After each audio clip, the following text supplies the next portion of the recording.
introduce me as, what's that? Grandpa Bishop. Okay. Now, here's what's really cool. Can you tell everybody what that is back there behind my head? Who that is? Do you know who that is? Who is that? My great-grandparents. Yeah, because you see, that's exactly right, because those are your mommy's grandparents, and they also, therefore, are your Nana's mom and dad, right? And what do you think that is a picture of? Their wedding. That's right. So you have a picture. I mean, it's kind of neat to think about it. Well, Yeah.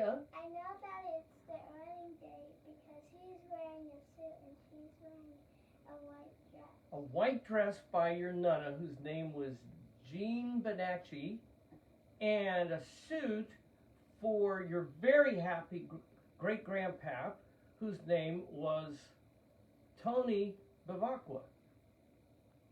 And then Oh yeah, over there we also have your great-grandpa's mom and dad. And this, do you ever stay in this room? yes, So- whenever I come over, I usually sleep in here or downstairs. And when you sleep here, then that means that you can look at pictures of, as we look around the room here, holy smokes, you got the whole And family. Then, and then There's that that. picture Yeah, has Nana. it does has Nana and her mommy and her daddy and her brothers and her sister. That's your family over there. And then we have the family behind you, and then you're here and I'm here. And then also over there, Oh. there's you. Yes, that's true.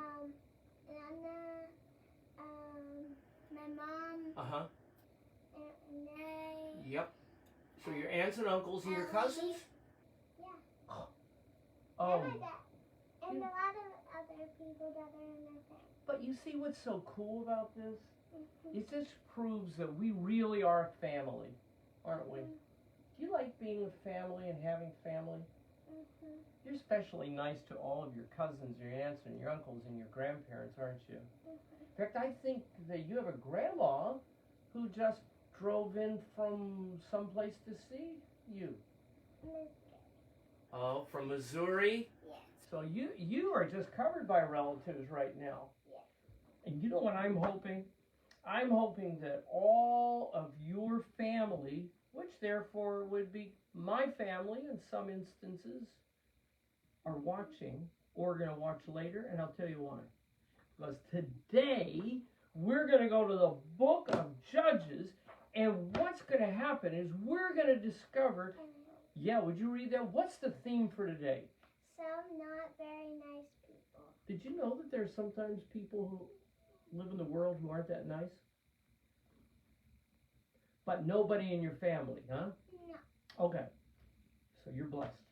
Hey. What's that? Is anybody in our family named? No, I don't know of any, and I don't think, I don't think he talks. I don't think he talks either, but I think he does accept coins. Okay. So there we go. Yeah, you can tip him if he does a good job. His name is Uncle Sam. That's Uncle Sam, and if he's a really good guy throughout this time, maybe you can give him a tip. Okay? At the end. And Okay. What else? Okay. I got. You got a this coin. tip. That's your tip. And so at the end of this reading, are you going to share that with him? Yes. Okay. Well, let's get started in the book of Judges. Things kept going from bad to worse. Many generations had passed since God gave Moses the law on Mount Sinai, and the Jews had all but forgotten true religion. Our stories today are not very nice stories, and they're not about very nice people, but they're in the Bible, so maybe God wants us to learn from them about how not to behave. You know that in life. There are two kinds of teachers, so to speak. They're the ones you listen to and you say, I want to make sure I'm just like them when I grow up. And there are other people in this world who, when they're saying things, you can say something like, I learned a lot from them. He said, what'd you learn? I learned that I don't want to be anything like them when I grow up. So God puts in front of us people who are really good examples. All right, when it's all done. Oh, do you want to get that now? Okay, you get. So I can get it. Okay. Well, I'm going to get rolling on this one while you get more coins. Yeah, that'll be good. Uncle Sam is over here wondering about that. Okay. All right. So, there was a family who lived on Mount Ephraim, a man named Micah and his mother. One day, Micah heard his mother cussing a blue streak. Not good. Which was not very ladylike of her. But there it is. Coin. And good, you got the coin. And Micah said, Mother, what in the ever-loving blue-eyed world is the matter? And she replied, some dirty so-and-so went and stole a heck of a lot of money from me. Maybe took the coins. Is that how they got here? No. Yes, I think that. Oh my goodness. Might Oh, take the stolen money. well, let's Well, call we it. have the stolen money. We're going to call it Micah's Mommy's Mites. Okay.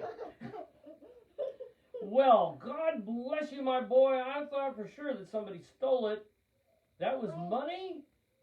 Wait a minute, Mama. You don't have to be upset. I took it. Yep.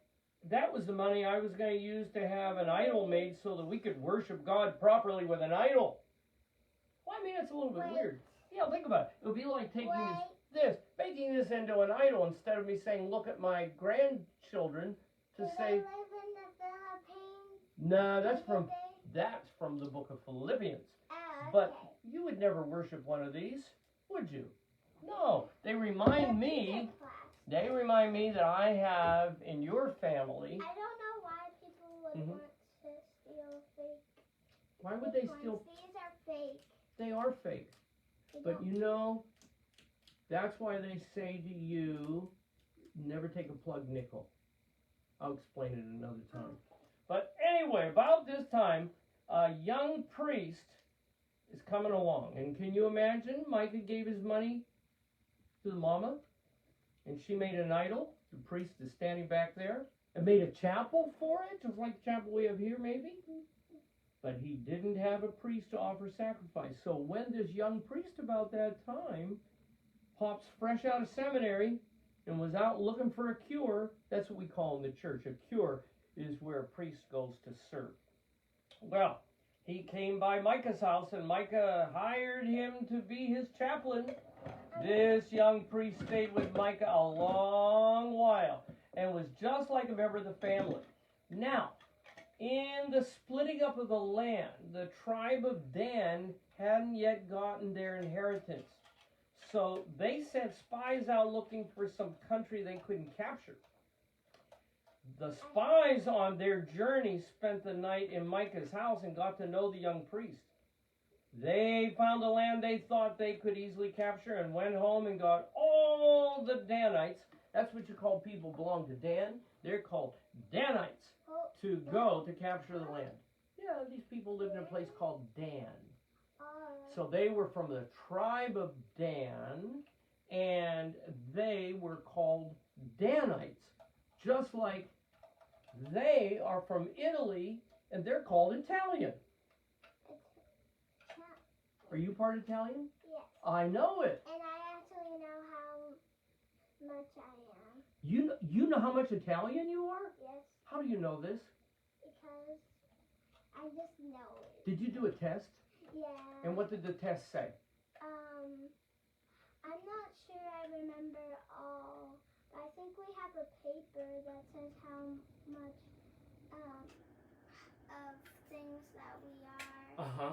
And it has me and a couple other families. It does, and when I look at it in me, that's true. Because since you're my granddaughter, you've got my heritage too. And you know what I like? What?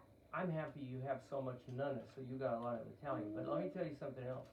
The heritage you really got is being a Christian. That's the real heritage. And that was what's going on in this story, because this young priest was leading these people astray, and they used to worship the one true God. As the Danites passed by Micah's house, the spy said, "Hey, you know what? There's a guy here that has a really expensive idol and a priest. Why don't we just take him along with us?" So they went to the priest and said, "Wouldn't you rather be a priest to a whole tribe than just to one man's family?" Okay, I'm going to give one to him now Go ahead. because he's been quiet. He's been quiet.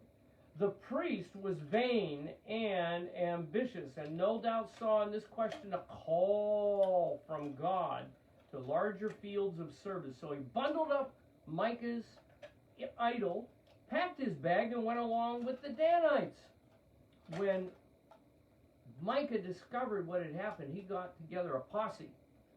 Some people got together. Posse's like, oh, I don't know if you've ever watched any cowboy movies. They get more than a few cowboys together. They call that a posse.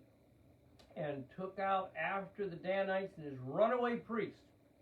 But when he caught up with them, he saw they were too many for him. I'm sure glad you didn't put any numbers under my chin.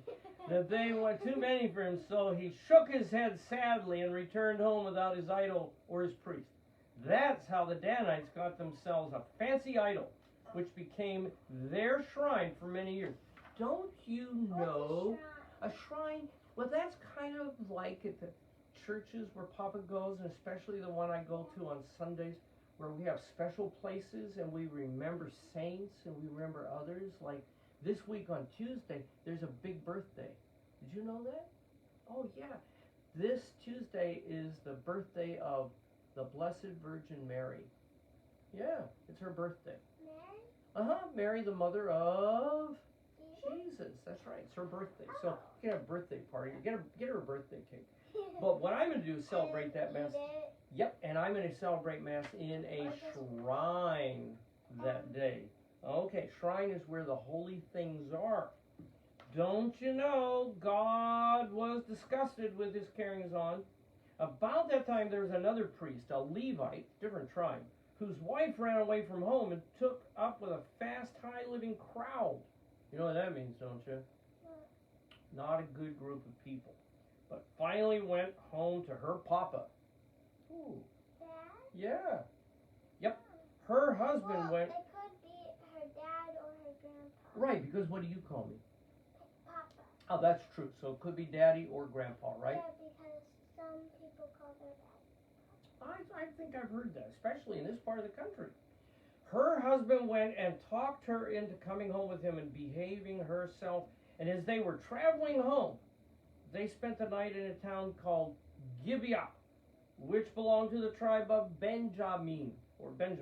At first, they couldn't find lodging, that is a house, and were about to spend the night in the street, but at last an old man took pity on them and invited them to spend the night in his house.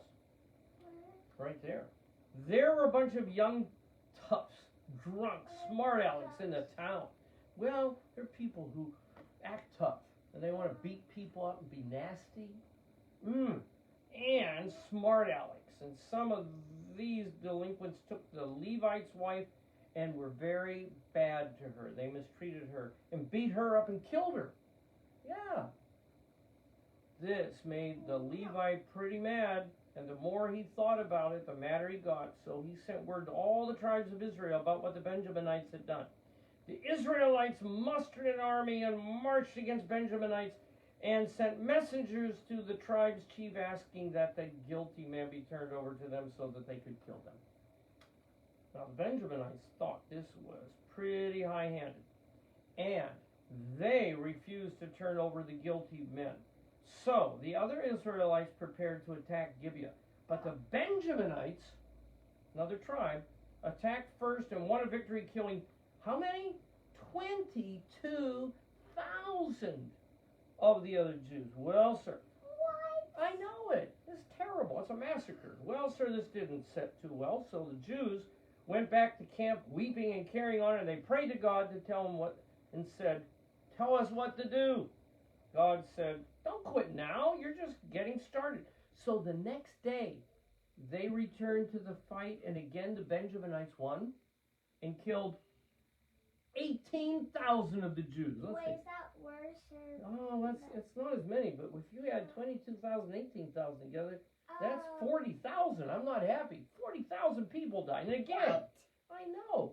The other Jews prayed, and God said for them to attack the Benjaminites once more. The other 11 tribes decided on a strategy. They had a plan. They divided their army, and while one part enticed, that is, tried to get the Benjaminites out of their city, the other part entered Gibeah and set fire to it, torched it, up in flames. The army of the Benjaminites ended up surrounded and beaten with only 600 survivors. That's all that was left, who hid in caves in the hills. This put the other Jews in a killing humor, so they went about the land of the Benjaminites and captured all their cities, killed all the women, killed all the children, and burned down the town. Children too. Can you believe this? Children, innocent children, innocent like you, Betty. No, I don't like this. But this is what happened. And they burned down the town so that all that was left of the whole tribe of Benjamin was the 600 survivors who had escaped to the caves in the hills. I mean, Betty, that's like only having a subdivision left. So, after that bloodbath, I know, I feel that. I feel your pain. But after that bloodbath, the soldiers of the 11 tribes began to feel pretty ashamed of themselves because they had all but exterminated one of the 12 tribes of Israel. In other words, not many left. In fact, since all the Benjaminites, women and children, have been killed, they had exterminated them unless the 600 men hiding out in the hills could marry and start raising families again. However, Kids are better. I know, a little bit. However, Yes. in their anger during the war, they had all taken an oath that they wouldn't let any of their women folk marry a Benjaminite. You can't get married to them. No wedding ceremony. No pictures like that are going to be taken. No, none. So they took a roll call to see who wasn't there and who hadn't answered the general summons to send soldiers to fight against Benjamin. And they discovered that there wasn't anybody there from the town of Jabesh Gilead. So they marched over and attacked Jabesh Gilead and captured 400 young girls, took them to the Benjaminites, but that still left 200 Benjaminites without Wait, wives. what happened to those girls? Well, they were going to go and become okay. Yeah. And however, nearby in the town of Shiloh, there was an annual festival in which all the young unmarried girls went and they danced in the meadow. They did. You like to dance in the meadow. I like. No, I Yep. just like to dance. You just like to dance. I don't know what a meadow is. In fact, you go to a fine arts school. Yeah. That's pretty cool. Yes, and we have a dance class. You have a dance class? This is really good. I like the fact that you go to a fine arts school. I think it's perfect for Well, you. I used to not. I know. It wasn't before, but now it is. That makes me happy. Those at the rooms that Mm-hmm. that they have now for the theater Yes. and dance rooms. So dance rooms. I think they used to be like the theater room used to be the counselor's room. So let me get this straight. You go to a fine arts school where they teach dancing and have theater classes. Anything else that they do in this fine arts school? Teach, okay. Yeah, good thinking. That's a good idea. Anytime a teacher gets to do teaching, it's a very good thing, right? This is like students when they get to study. Every school.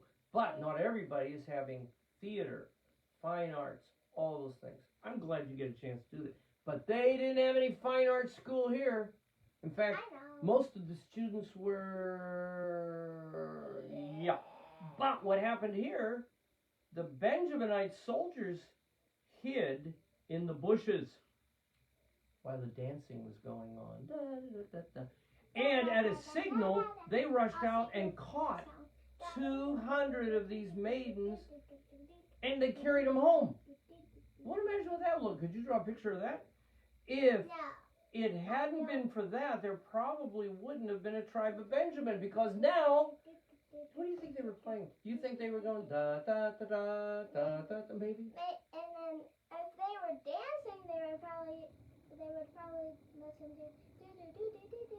They probably would have with all of that. But now we've had a big marriage ceremony. Now they have brides. So God figured he'd better do something pretty quick, or the Jews would make themselves irredeemable, which means out of the picture, can't be redeemed. In fact, God was already working on a plan, and the plan is... But that's another story. Why? So tune Why? in. When do they should they tune back in? Okay. Time When? again. Next week. See you next week.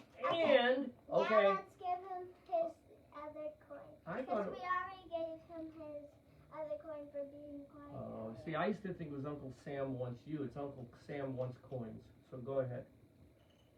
Oh no! Can we get that? There we can. But what I'd like to do is I would like to say goodbye to all of these wonderful people as he has his coin there, and Betty. I'm trying to get You it. trying? I'm trying to put it. Okay, that's a no deposit, no return. Okay, Okay, turn there we around. go. And what do you say to everybody? God bless you, everyone. As you can discover in Betty's room here, we have lots of fun.